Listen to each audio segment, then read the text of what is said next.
আসসালামু আলাইকুম ভিউয়ার্স। আজকে আমি আপনাদেরকে তৈরি করে দেখাবো কিভাবে ঘরে বসেই খুব সহজভাবেই পিৎজা তৈরি করা যায়।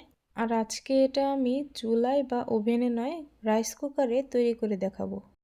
প্রথমে এখানে আমি পিৎজার ডোটা তৈরি করার জন্য 1 কাপ পরিমাণ আটা, তার সাথে 1 চা চামচ ইস্ট ও 1 টেবিল চামচ চিনি, এর সামান্য একটু লবণ নিয়ে নিয়েছি। শুকনো উপকরণগুলো খুব সুন্দর মতো মিশিয়ে এর ভিতরে আমি 1 টেবিল চামচ তেল দিয়ে দিয়েছি। এবার তেল এবং ময়দাটা সুন্দর মতো মিশিয়ে নেব। মেশানো হয়ে গেলে এবার আমি পিৎজা ডোটা তৈরি করার জন্য গরম পানি দিয়ে দেব। এখানে অবশ্যই গরম পানি ব্যবহার করতে হবে। এবার আমার ডোটা তৈরি হয়ে গেলে এর উপরে আমি সামান্য তেল মাখিয়ে রেখে দেব 30 মিনিটের জন্য। পিৎজার ডোটা ঠিক যত বেশি সময় রেস্টে রাখবেন ফুলে তার দ্বিগুণ হবে। আমি এখানে 30 মিনিট রেখেছিলাম, তাতে এইটুকু ফুলেছে। যত বেশি সময় রেস্টে রাখবেন পিৎজাটা ঠিক ততটাই সফট এবং পারফেক্ট হবে। এবার আমি ছোট একটা স্টিলের প্লেটে তেল মাখিয়ে নিলাম।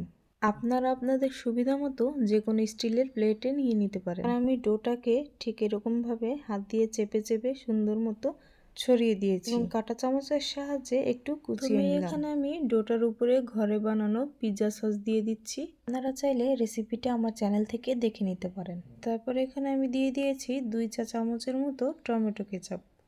এবার সুন্দর মতো ছড়িয়ে দিলাম। এবার আমি এখানে কিছু ক্যাপসিকাম সামান্য একটু তেলে ভেজে নিয়ে দিয়ে দিলাম এর উপরে। ভেজে দিলে আমার মনে হয় টেস্টটা একটু ভালো আসে। এতে আরও আমি সামান্য কিছু পেঁয়াজ কুচি ও সসেস ছড়িয়ে দিয়েছি এবং তার সাথে সেই আগে থেকে ভেজে রাখা চিকেন পিসগুলো ছড়িয়ে দিচ্ছি। এবার দিয়ে দিব মজরেলা চিজ। এখানে আমি ভিডিওতে দেখানো নিউজিল্যান্ড ব্র্যান্ডের এই মজরেলা চিজটা ইউজ করেছিলাম। আপনাদের পছন্দ মতো যে কোনো চিজ দিয়ে দিতে পারেন। এবার আমি রাইস কুকারটাকে 10 মিনিট আগে থেকেই প্রিহিট করে নিয়েছিলাম। এখানে আমি রাইস কুকারের হাঁড়ির ভিতরে একটি ঢাকনা ব্যবহার করেছি, যেন তাপটা সরাসরি পিৎজার নিচে লেগে পুড়ে না যায়। এবার আমি পিৎজাটা হওয়ার জন্য 20 মিনিট অপেক্ষা করব।